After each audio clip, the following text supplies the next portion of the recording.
दोस्तों, आज जो मैं आपको कहानी सुनाने जा रही हूँ, इस कहानी में माँ की प्रेमी से बेटी को प्यार हो जाता है। जब ये बात माँ को पता चलती है तो बेटी के साथ क्या होता है, तो कहानी में आगे देखें। और कहानी को आगे देखने से पहले अगर दोस्तों आपने मेरे चैनल को सब्सक्राइब नहीं किया है तो प्लीज़ मेरे चैनल को सब्सक्राइब कर दें और वीडियो को लाइक कर दें, ताकि मेरा हौसला बना रहे और मैं आपके लिए इस तरीके की वीडियो लेकर आती रहूं। दोस्तों, ये बात है मध्य प्रदेश की, जहां चरण सिंह का परिवार रहता था। उसके परिवार में 4 लोग थे। वो दोनों पति पत्नी और उनके 3 बच्चे थे, 2 लड़के और 1 लड़की।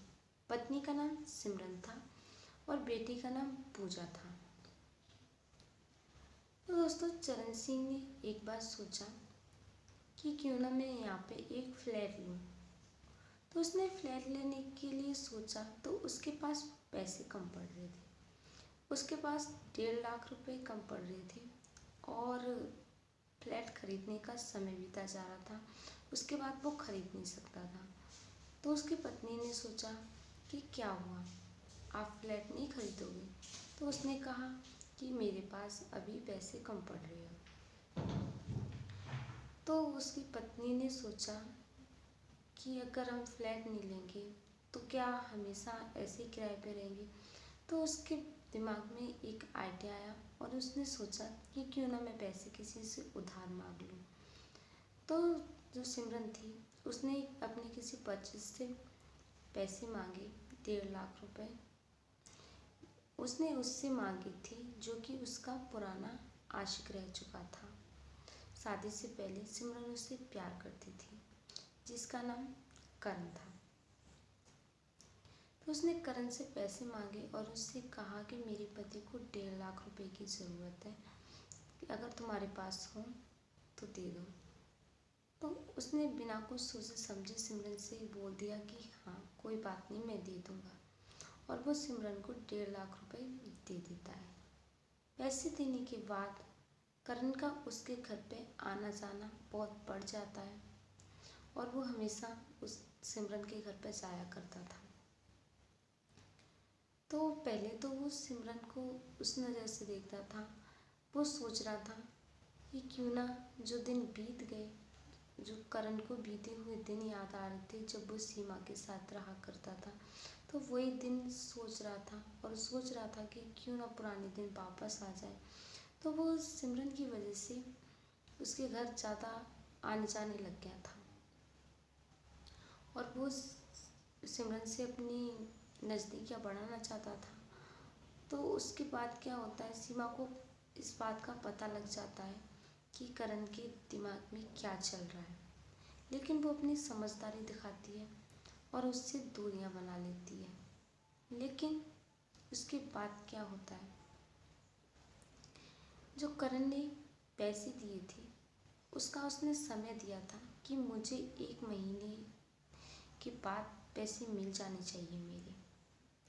तो जब 1 महीना हो गया, उसके बाद जब करण ने अपने पैसे मांगे तो जो सिमरन का पति था उसने उसकी बात को अनदेखा कर दिया करता था। तो उसे भी ये बात पता चल गई कि वो उसके पैसे देना नहीं चाह रहा। जब उसने ये बात सिमरन को बताई कि मैं जब भी तुम्हारे पति से पैसे मांगता हूँ तो वो मेरी बात का गौर नहीं करते, तो सिमरन ने कहा कि पैसों की टेंशन मत लो, मैं तुम्हारे पैसे तुम्हें दिला दूँगी।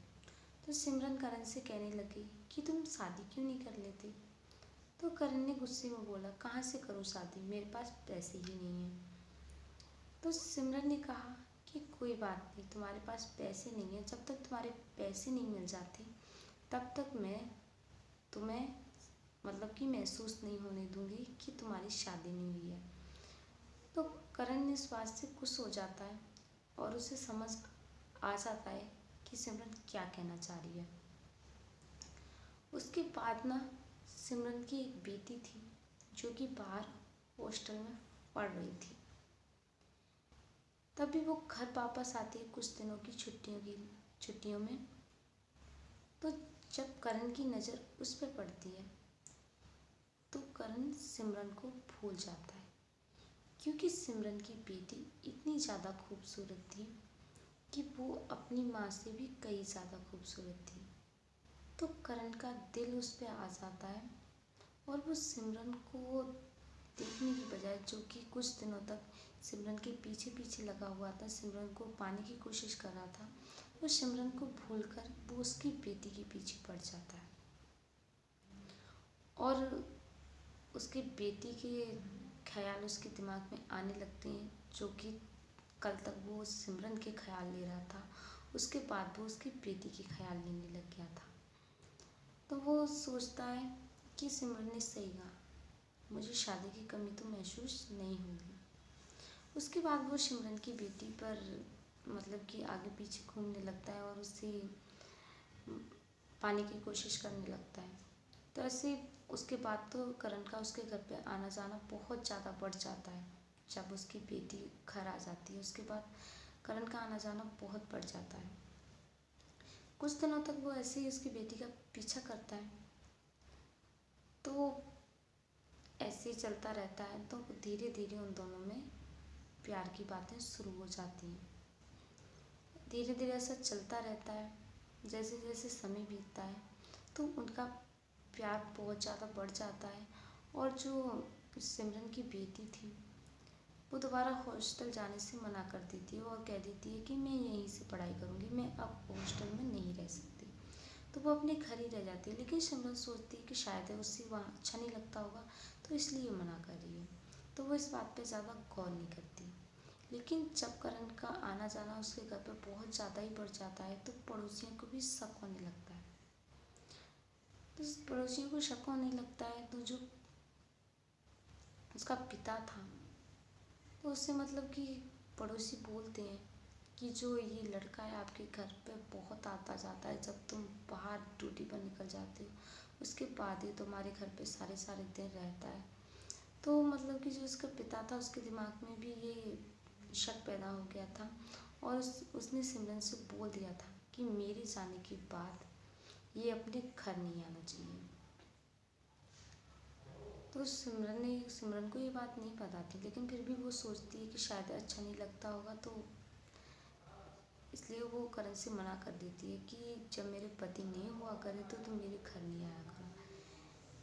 तो ये बात उसकी बेटी समझने लगती है कि शायद माँ को कुछ ऐसा पता लगा होगा जिससे उन्हें मेरे पे शक हुआ होगा, इसलिए शायद वो मना कर रही है।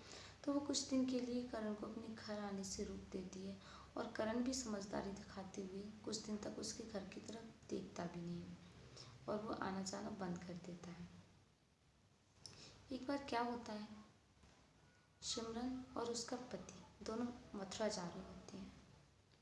तो जैसे ही वो मथुरा स्टेशन पर मतलब कि मथुरा जाने के लिए निकलते हैं तो किसी पड़ोसी का फ़ोन पहुंच जाता है, क्योंकि जो सिमरन की बेटी थी अपने माँ बाप को निकलते ही उसने करण को फ़ोन कर दिया था और करण उसके घर पहुंच गया था। तो जैसे ही उसके माँ बाप निकले, जैसे किसी पड़ोसी ने फ़ोन कर दिया कि वो लड़का आपके घर आया हुआ है, तो उन्होंने मथुरा जाने का प्लान कैंसिल करके और वो घर वापस आने लग गए। घर वापस आते ही उन्होंने पड़ोसी की छत का सहारा लिया, वो दरवाजे से घर नहीं आए और छत से आके उन्होंने पूजा को नंगे हाथों पकड़ लिया था करण के साथ। जब ये बात सिमरन को पता चली और सिमरन की आंखों के सामने जब सिमरन ने ये देखा तो उसे अपनी पसंद पर बहुत ज़्यादा शर्मिंदगी महसूस हुई और उसे बहुत बुरा भला कहा करण को, मतलब कि अपने पति के सामने तो वो बोल नहीं सकती थी, लेकिन पति के जाने के बाद उसने करण को इतना सुनाया। उसने कहा कि मैं सोच भी नहीं सकती थी कि तुम इस हद तक भी गिर सकती हो। किसी दिन ये प्यार तुमने मुझसे किया था, लेकिन मुझसे प्यार करने की बजाय तुमने मेरी बेटी से ही प्यार कर लिया। तो जब ये सिमरन को पता चलता है तो उसे बहुत ही ज़्यादा धक्का लगता है इस बात का, और करण को भी अपने आप पर शर्म आती है और वो सिमरन से अपनी नज़रें नहीं मिला पाता। और जो सिमरन की बेटी होती है उसे भी अपने आप पर शर्मिंदगी महसूस होती है, लेकिन फिर भी वो हिम्मत जुटा के अपनी माँ से कहती है कि मैं शादी इसी से ही करूँगी। तो सिमरन कुछ बोलती नहीं है क्योंकि वो सिमरन का पुराना आशिक था, इसलिए सिमरन कुछ बोल नहीं सकी। उसके बाद बहुत ज़्यादा ही जिद करने लगती है कि मैं शादी करूँगी तो इसी से करूँगी, लेकिन सिमरन मजबूर होती है।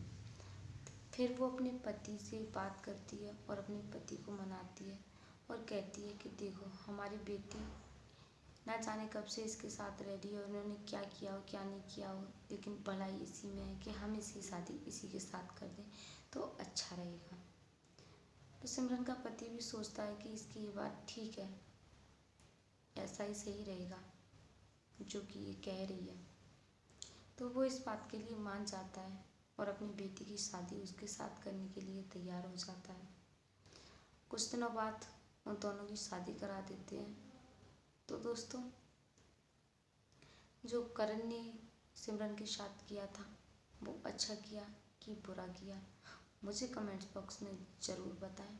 और वीडियो अच्छी लगी हो तो प्लीज़ वीडियो को लाइक और चैनल को सब्सक्राइब जरूर करें।